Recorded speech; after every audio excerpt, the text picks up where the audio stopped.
Number 1.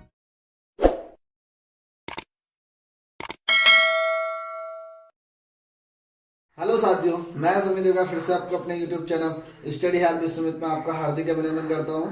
जैसा कि एक दो दिन से क्लास नहीं हो पा रही थी 9th की, आज फिर से हमने स्टार्ट की है 9th क्लास साइंस का। हमारा कुछ टॉपिक तो इसमें कंप्लीट हो गया था, बट आज हमारे टॉपिक है कि क्योंकि हमारा चैप्टर मोशन चल रहा था, गति।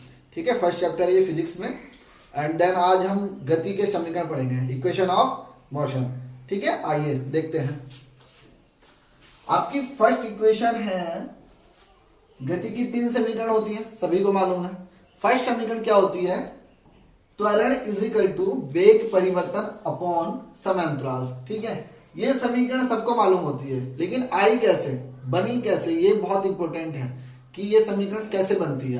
मैं समझाता हूं कैसे बनती है।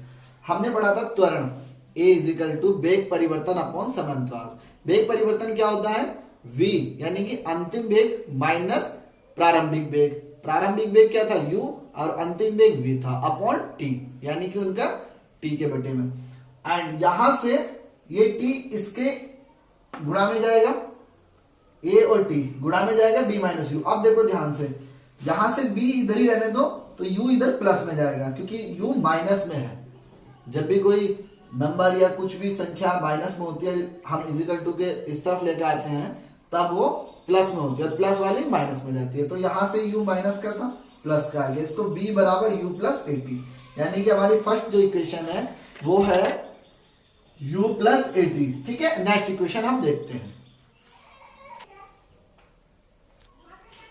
सेकंड इक्वेशन देखिएगा आप अपनी गति की जो सेकंड इक्वेशन होती है वो होती है s बराबर ut plus half at square. ठीक है, s बराबर ut। अब u क्या है इसमें, मैं लिख दे रहा हूं। u इसमें प्रारंभिक वेग है, t इसमें समय है, और a क्या है? त्वरण है, और s क्या है? इसमें दूरी है। ठीक है, ये सब चीज मैंने लिख दी है।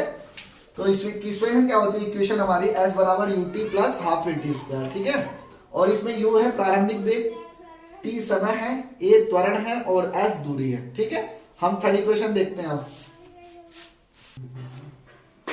इसकी जो थर्ड इक्वेशन है वो कैसे हम निकाल सकते हैं। ठीक है, मैं आपको निकालना सिखा रहा हूं कि आपको कैसे इसे पता चलेगा कहां से आपकी ये इक्वेशन बनती है। ठीक है, थर्ड इक्वेशन क्या आती है हमारी? अब देखो, ये हमारी फर्स्ट इक्वेशन थी गति की, v बराबर u प्लस 80। अब इसमें हम क्या करेंगे? इसमें हम वर्ग कर देंगे दोनों पक्षों का। वर्ग करने पर देखो, वर्ग करा v स्क्वायर, अब u प्लस 80 का होल स्क्वायर। अब ध्यान दो, ये आपने एक फॉर्मूला पढ़ा होगा, a प्लस बी का होल स्क्वायर। पढ़ा है, सभी ने पढ़ा।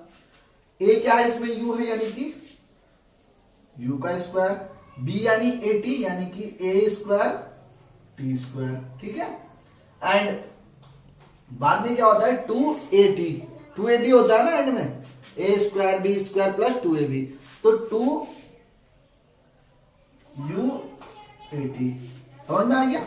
2u80 हो गया। इसको मैं u स्क्वायर प्लस का 2u80 प्लस ये आ जाएगा a स्क्वायर t स्क्वायर। ठीक है, अब इसमें एक चीज समझिएगा आप, जब ये a स्क्वायर t, हमने ये वाला जो इसका पद था वो हमने एंड में लिख दिया। ठीक है, अब मैं इसमें यदि b बराबर u स्क्वायर, मैंने यहां इन दोनों में 2a कॉमन लिया, ये a है, यहां भी a है। अब यहां से कितना बचा? ut, भाई ut बचा। अब यहां देखिएगा, यहां तो 2 था, लेकिन यहां 2 नहीं है, तो यहां पर जो 2 का आएगा वैल्यू वो 1/2 आता है। ठीक है, जब हम एलसीएम लेते हैं, किसी चीज का एलसीएम नहीं ले, वो सॉरी कॉमन, एलसीएम नहीं कॉमन, जब हम कॉमन लेते हैं तो यहां उसके बटे में 2 चला जाता है। कुछ भी लेकर हम 3 लेते तो 1/3, 4 लेते 4, तो यहां से कितना बचा? a बाहर आएगा तो a सिंगल बचा और a t। 80 स्क्वायर, सॉरी, ठीक है। तो बी स्क्वायर बराबर यू स्क्वायर प्लस 2a। अब एक बात बताइए, ut प्लस हाफ 80 स्क्वायर कौन सी इक्वेशन है? सेकंड इक्वेशन है ना। s बराबर ut प्लस हाफ 80 स्क्वायर, तो इसका मान मैं 2as कर दूं, ठीक है, कोई प्रॉब्लम नहीं है, क्योंकि ये हमारा मान किसका है? s का वैल्यू है, ठीक है। समझ में आया इतना? अब जब b बराबर यू स्क्वायर हो गई, यही हमारी थर्ड इक्वेशन है, ठीक है। एक बार हम स्टार्टिंग से समझते हैं, एकदम ध्यान से समझना। ये इक्वेशन हमारी फर्स्ट इक्वेशन है, जो गति की पहली समीकरण थी, b बराबर यू प्लस 80, ठीक है। हमने क्या किया, दोनों पक्षों का वर्ग कर दिया, तो बी स्क्वायर यू प्लस 80। अब देखो ये फॉर्मूला है, ये a प्लस बी का फॉर्मूला है, यानी a square plus B square plus 2ab। हमने वही किया, यू स्क्वायर a का square T square plus 2ab, इसको हमने पहले ले लिया। अब ध्यान दीजिए, यहां से मैंने 2a को मैं लिया इन दोनों में, भाई 2a इसमें भी है, लेकिन इसमें 2 नहीं है, तो 2 का हमने 1/2 लेंगे, ठीक है। तब अब यहां से a टी स्क्वायर, अब ये देखो ut plus half a T square क्या था? s था, सेकंड इक्वेशन थी नहीं हमारी, s बराबर ut plus half a T square, तो वैल्यू s आ गई। तो ये हमारी गति की कौन सी समीकरण निकल गई? थर्ड इक्वेशन, ठीक है, ओके।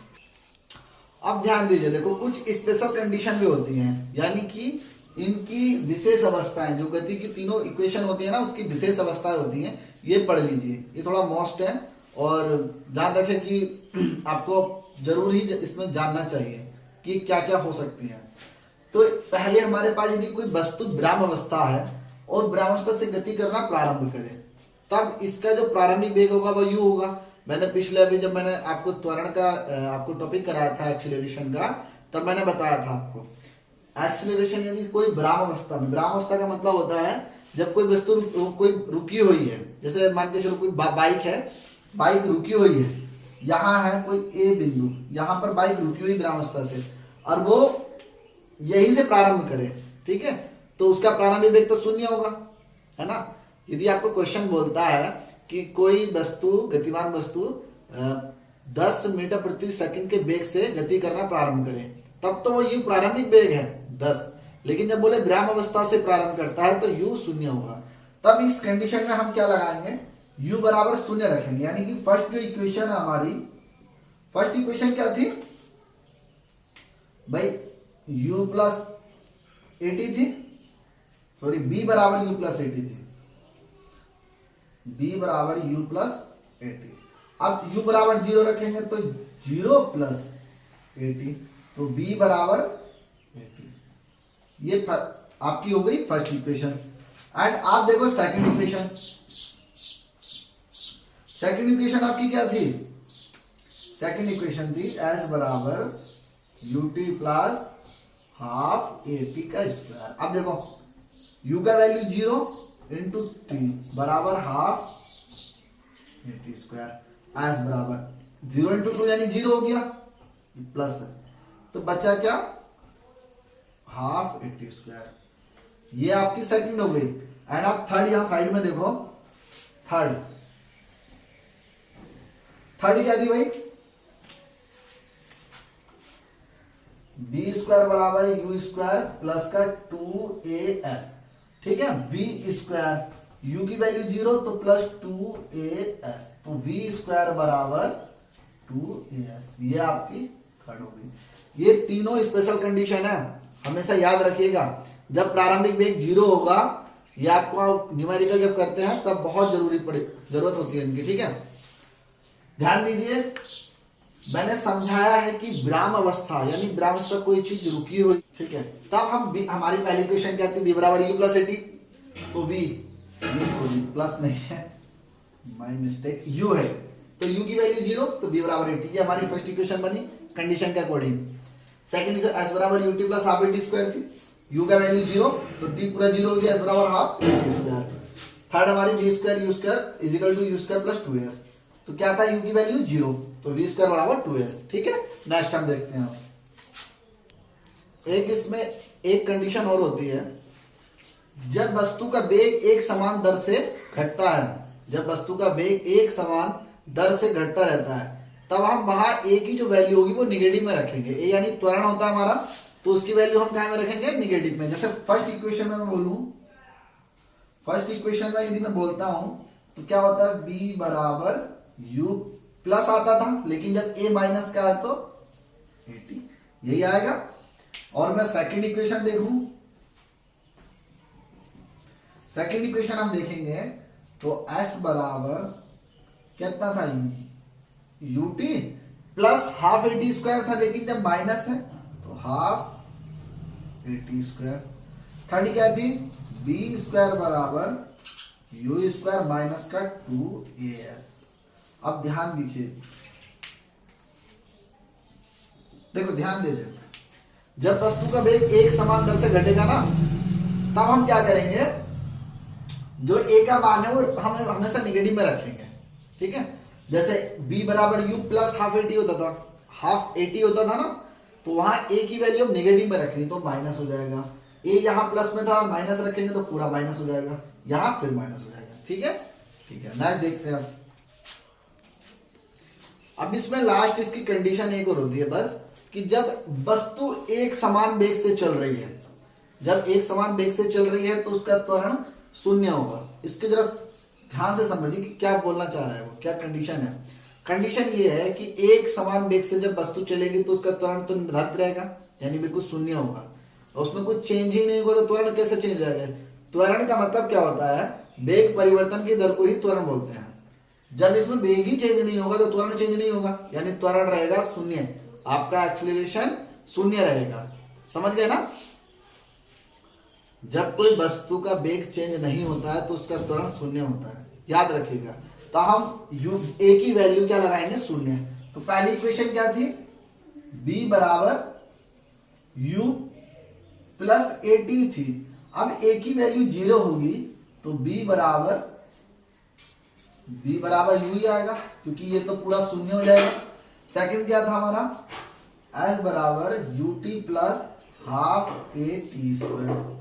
अब ध्यान दो, ut प्लस ये 0 हो जाएगा पूरा, जब हम a की वैल्यू 0 रखेंगे तो पूरा 0 हो जाएगा। एंड देन थर्ड वाली क्या थी, b स्क्वायर बराबर u स्क्वायर प्लस 2as, तो b स्क्वायर बराबर u स्क्वायर। ध्यान से समझिएगा, a की वैल्यू 0 तो इन तीनों की वैल्यू 0, यानी कि u स्क्वायर, यहाँ इसकी 0 तो ये पूरा 0, तो ut, 80 की वैल्यू 0 तो u बचा, ठीक है। एक समान वेग से मतलब उसके वेग में कोई परिवर्तन नहीं होता है, ठीक है। That's... आज इस लेक्चर को हम यहीं पर कंप्लीट करते हैं। मैंने इस पूरे चैप्टर का, जो मोशन चैप्टर है क्लास 9th का, इसका मैंने पूरा थ्योरिकल जो पोर्शन था आपका, जितना भी थ्योरी था इस चैप्टर में, मैंने कंप्लीट करा दिया है। इसका बस कल मैं एक क्लास में इसके जितने भी न्यूमेरिकल होते हैं, न्यूमेरिकल हर चैप्टर के बहुत इंपॉर्टेंट होते हैं, ठीक है, क्योंकि कभी कभी एग्जाम बोर्ड में वो न्यूमेरिकल भी दे देता है, ठीक है। तो हम सभी को कंप्लीट करेंगे। आज यही क्लास खत्म करते हैं। और यदि आपको मेरा मेथड और मेरा वीडियो बहुत अच्छा लगा हो तो प्लीज़ लाइक करें वीडियो को, और शेयर ज़्यादा से ज़्यादा शेयर करें, एंड चैनल को सब्सक्राइब जरूर कर लें, ठीक है। Thank you.